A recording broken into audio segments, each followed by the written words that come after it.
I am Cam Rogers. Hit me up on Twitter at Mr. Rogers99. All the big-time transactions have transpired here for the 2018 NFL offseason. So I'm going way back. Remember at the beginning of the offseason when I ranked the team needs and all of that? Well, I'm going to go offense, then I'm going to go defense, going to go through all of the needs that I had, and I'll take a look at how the 49ers actually addressed those needs. So we'll start on offense, and there was only one position that I had on my list at the beginning of the offseason. It was guard, and I talked about guard earlier in the rumors section here. So in terms of how the 49ers addressed this position, you've got Jonathan Cooper there, signed, check. Weston Richburg, he's a center, but he also can play guard if needed.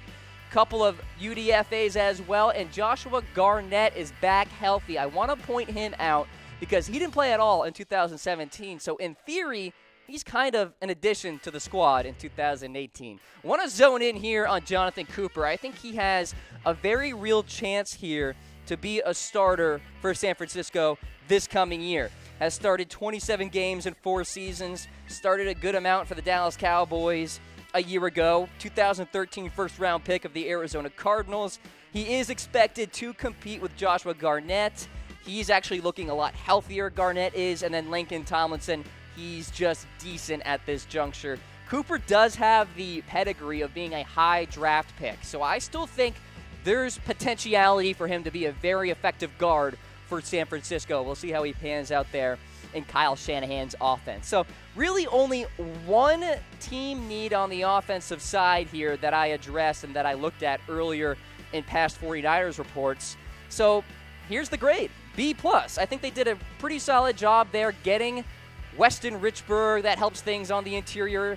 Jonathan Cooper will help things out as well. I'm very interested to see how Garnett pans out. Jerick McKinnon is in town. I think he'll get over 1,000 yards rushing, definitely over 1,000 yards from scrimmage. So B+ grade there on the offensive side. The top need left tackle, I guess, if you want to look past the Joe Staley era there. So that's the rundown on the offensive side. Let's go to the defensive side now and take a look at cornerback, which I ranked as number 5 at the beginning of the offseason. Talked about Witherspoon and K'Wan Williams. Loved the Richard Sherman addition there. Dante Johnson, as you see, he's no longer on the team, and I said watch for Minkah Fitzpatrick. Unfortunately, that didn't come to fruition. By the way, as I go through all of these team needs, this was the graphic that I showed a couple of months ago, so it's kind of fun looking back there. So when I say watch for Minkah Fitzpatrick, it's nothing new, no new news or rumors or anything like that. Of course, Minkah is not on the 49ers.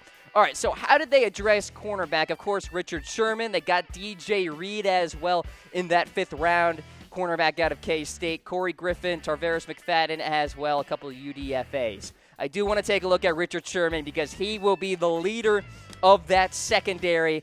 Really fantastic player, and I understand that the Achilles could be a bit of a concern here, but Richard Sherman is an all-pro.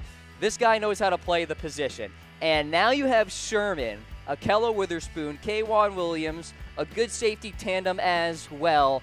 Things are shaping out where the secondary for the 49ers could be a strength in 2018.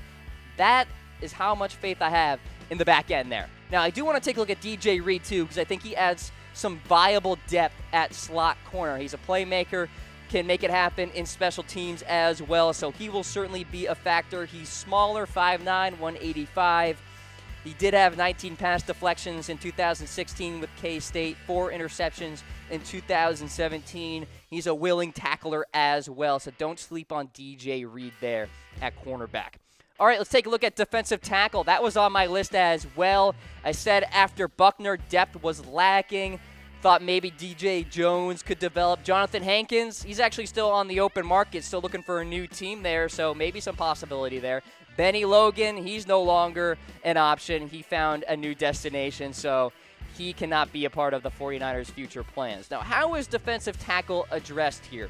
Jullian Taylor in that 7th round and Niles Scott as well, a UDFA. Let's take a look at Jullian Taylor out of Temple.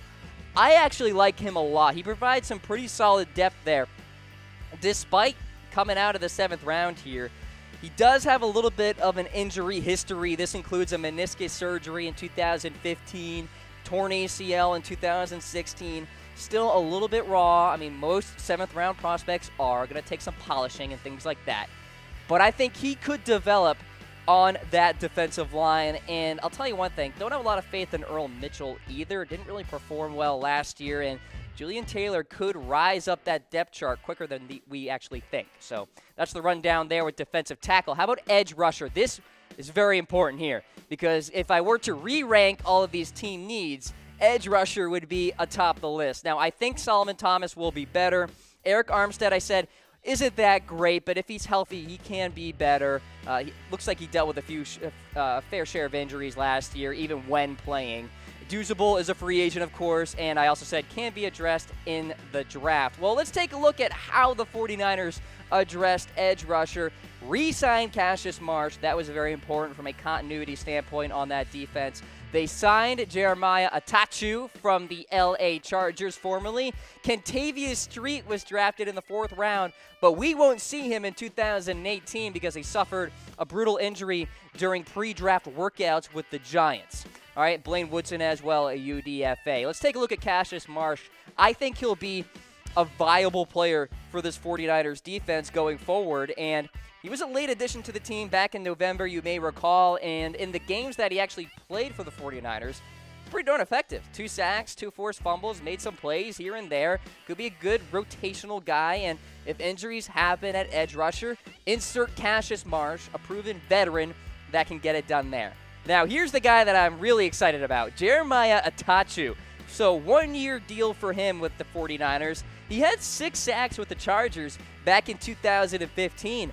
He has been somewhat ineffective the last couple of years, but, I mean, when the Chargers have Melvin Ingram and Joey Bosa, they're kind of shoved back down the depth chart there, and there's really not much opportunity for you. Well, with San Francisco, there's opportunity, and that's why I am so excited about Jeremiah Atachu. I think he actually has a lot of ability, and despite playing in 4 games last year, I think he can play a full 16-game slate, 16-plus game slate, if we're being positive here, for the 49ers in 2018.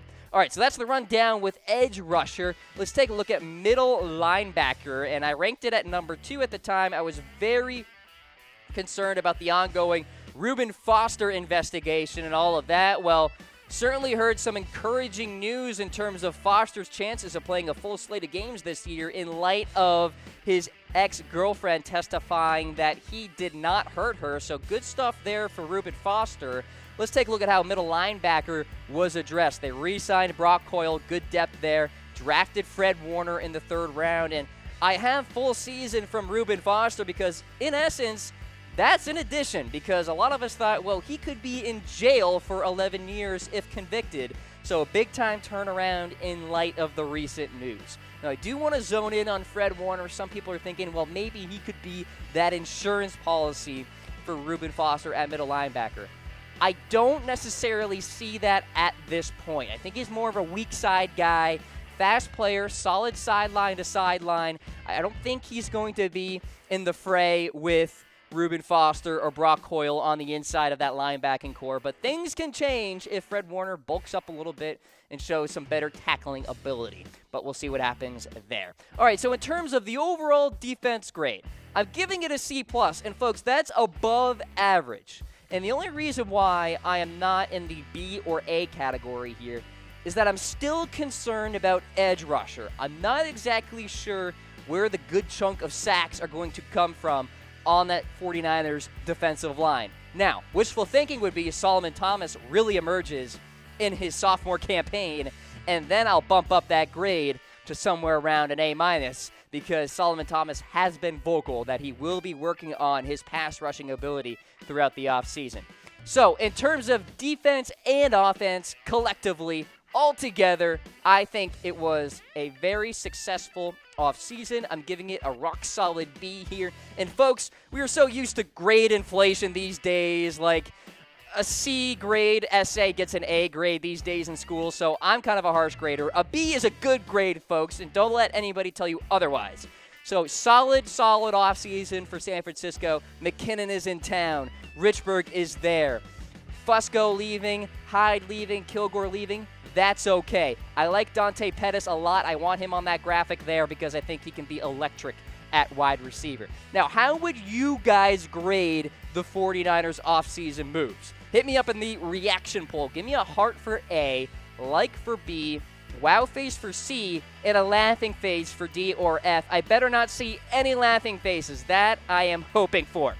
All right, folks, do you have a question for yours truly? Be sure to hit me up in comments on Twitter at Mr. Rogers99, on Facebook, YouTube, any social media outlet out there, because your question could be featured on the next broadcast in the 49ers mailbag segment. So be sure to hit me up. I love hearing from you guys. All right, folks, this has been the 49ers Report. I am Cam Rogers. Once again, hit me up on Twitter at Mr. Rogers99. Peace out.